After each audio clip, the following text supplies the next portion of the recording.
जय गुरुदेव, जय गायत्री माता। श्रीमद् भागवत पुराण दसम स्कंद 57वां अध्याय। शयमंतक हरण, शतधन्वा का उद्धार और अक्रूर जी को फिर से द्वार का बुलाना। श्री सुखदेव जी कहते हैं, ये परीक्षित, यद्यपि भगवान श्री कृष्ण को इस बात का पता था कि लक्षागृह की आग से पांडवों का बाल भी बांका नहीं हुआ है, तथापि तब उन्होंने सुना कि कुंती और पांडव जल मरे। तब उस समय का कुल परम प्रोचित व्यवहार करने के लिए वे बलराम जी के साथ हस्तिनापुर गए। वहां जाकर भीष्म पितामह, कृपाचार्य, विदुर, गांधारी, द्रोणाचार्य से मिलकर उनके साथ संवेदना सहानुभूति प्रकट की और उन लोगों से कहने लगे, हाय हाय, यह तो बड़े दुख की बात हुई। भगवान श्री कृष्ण के हस्तिनापुर चले जाने से द्वारिका में अक्रूर और कृतवर्मा को अवसर मिल गया। उन लोगों ने शतधन्वा से आकर कहा, तुम सत्यजीत से मणि क्यों नहीं छीन लेते?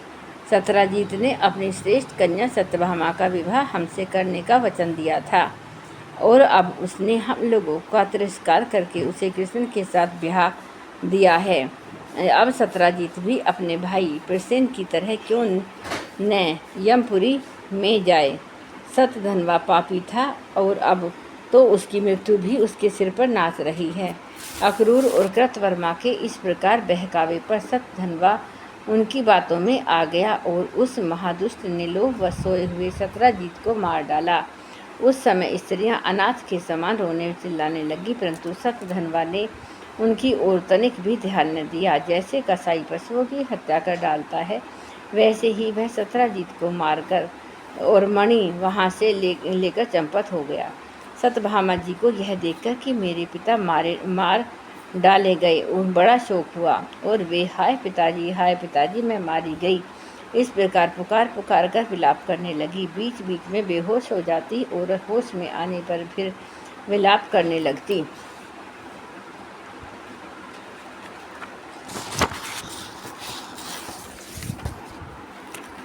उसके बाद उन्होंने अपने पिता के शव को तेल के कढ़ाव में रखवा दिया और आप हस्तिनापुर को गईं।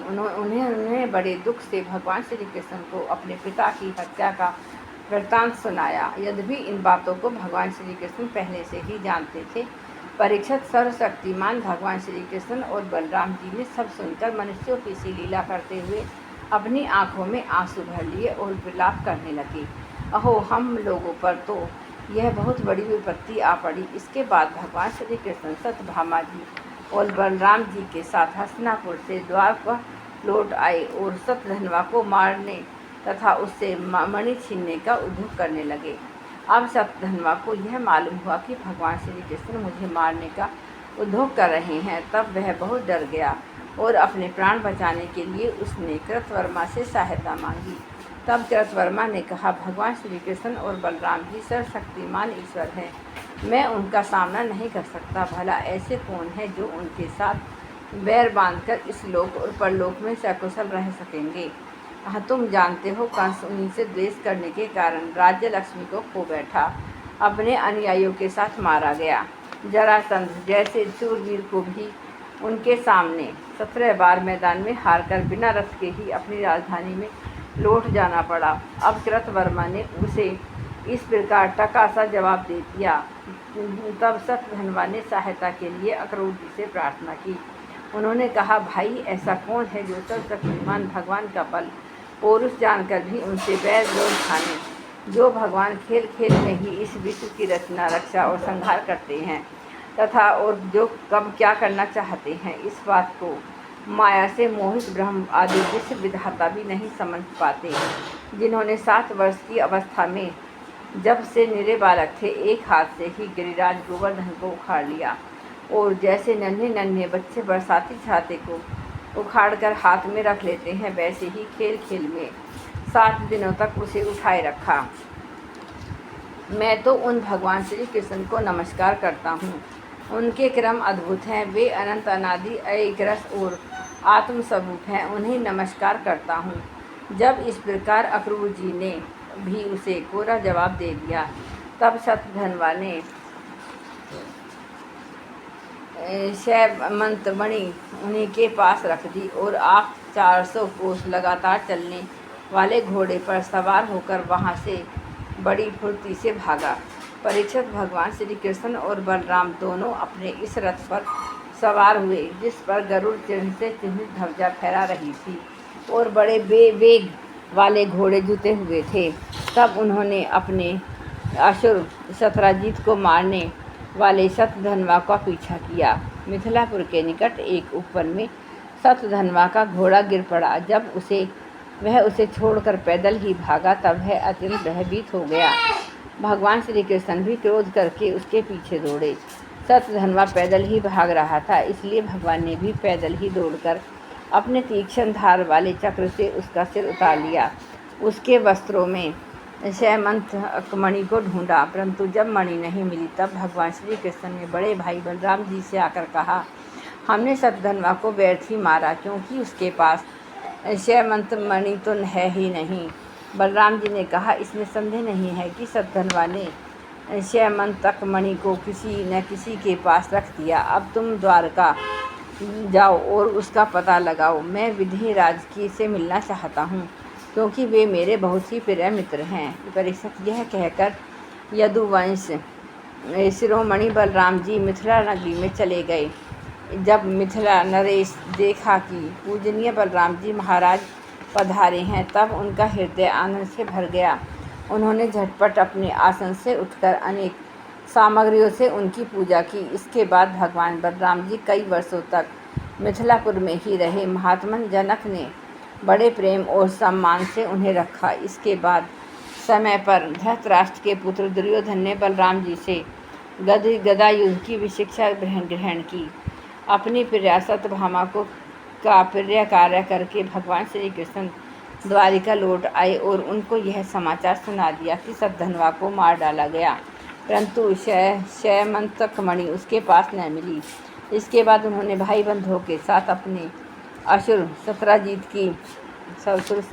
की वे सब आर्धदैहिक क्रियाएं करवाईं, जिनसे मृतक प्राणी का परलोक सुधरता है। अक्रूर और कृतवर्मा ने शतधन्वा को शतराजीत के वध के लिए उत्तेजित किया था। इसलिए जब उन्होंने सुना कि भगवान श्री कृष्ण ने शतधन्वा को मार डाला, तब वे अत्यंत भयभीत होकर द्वारिका से भाग खड़े हुए। परीक्षित कुछ लोग ऐसा मानते हैं कि अक्रूर जी के द्वारिका से चले जाने पर द्वारिका वासियों को बहुत प्रकार के अनिष्टों और अरिष्टों का सामना करना पड़ा। दैविक और भौतिक निमित्तों से बार बार वहाँ के नागरिकों को शारीरिक और मानसिक कष्ट सहना पड़ा। परंतु जो लोग ऐसा कहते हैं, वे पहले कही हुई बातों को भूल जाते हैं। भला यह भी कभी संभव है कि जिन भगवान श्री कृष्ण में समस्त ऋषि मुनि निवास करते हैं, उनके निवास स्थान द्वारिका में उनके रहते कोई उपद्रव खड़ा हो जाए। इस समय नगर के बड़े बूढ़े लोगों ने कहा, एक बार काशी नरेश के राज्य में वर्षा नहीं हो रही थी, सूखा पड़ रहा था। तब उन्होंने अपने राज्य में आए हुए अक्रूर के पिता शिरफलक को अपनी पुत्री गांधनी ब्याह दी। तब उस प्रदेश में वर्षा हुई। अक्रूर भी शफलक के भी पुत्र हैं और इनका प्रभाव भी वैसा ही है, इसलिए जहाँ जहाँ अक्रूर रहते हैं, वहाँ वहाँ खूब वर्षा होती है। तब किसी प्रकार का कष्ट और महामारी आदि उपद्रव नहीं होते। परीक्षित उन लोगों की बात सुनकर भगवान ने सोचा कि इस उपद्रव का यही कारण है कि यह जानकर भी भगवान ने दूत भेज कर अक्रूर जी को ढूंढवाया तथा किसी प्रकार का कष्ट और महामारी आदि उपद्रव नहीं होते। परीक्षित उन लोगों की बात सुनकर भगवान ने सोचा कि उस उपद्रव का यही कारण नहीं है। यह जानकर भी भगवान ने दूत भेजकर अक्रूर जी को ढूंढवाया और आने पर उनसे बातचीत की। भगवान ने उनका खूब स्वागत सत्कार किया और मीठी मीठी प्रेम की बातें कहकर उनसे संभाषण किया। परीक्षित भगवान सबके चित्त का एक एक संकल्प देखते रहते हैं, इसलिए उन्होंने मुस्कुराते हुए अक्रूर जी से कहा, चाचा जी, आप दान धर्म के पालक हैं। हमें यह बात पहले से ही मालूम है कि शतधन्वा आपके पास वह शैमंतक मणि छोड़ गया है, जो बड़ी ही प्रकाशमान और धन देने वाली है। आप जानते हैं कि शतराजीत के कोई पुत्र नहीं है, इसलिए उनकी लड़की के लड़के, उनके नाती ही उन्हें तिलांजलि और पिंडदान करेंगे, उनका ऋण चुकाएंगे, जो कुछ बच रहेगा उसके उत्तराधिकारी होंगे। इस प्रकार शास्त्रीय दृष्टि से यद्यपि शयमंतक मणि हमारे पुत्रों को ही मिलनी चाहिए, तथापि वह मणि आपके ही पास रहे, क्योंकि आप बड़े व्रतनिष्ठ और पवित्र आत्मा हैं तथा दूसरों के लिए इस मणि को रखना अत्यंत कठिन भी है। परंतु हमारे सामने एक बहुत बड़ी कठिनाई यह आ गई है कि हमारे बड़े भाई बलराम जी मणि के संबंध में मेरी बात का पूरा विश्वास नहीं करते।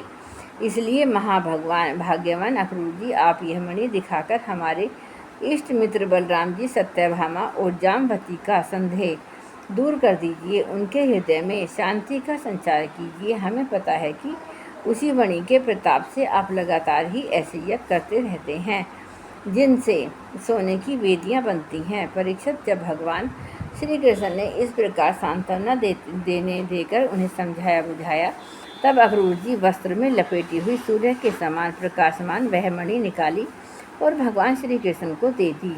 भगवान श्री कृष्ण ने यह शयमंतक मणि अपने जाति भाई को दिखाकर अपना कलंक दूर किया और उसे अपने पास रखने में समर्थ होने पर भी पुनः अक्रूर जी को लौटा दिया।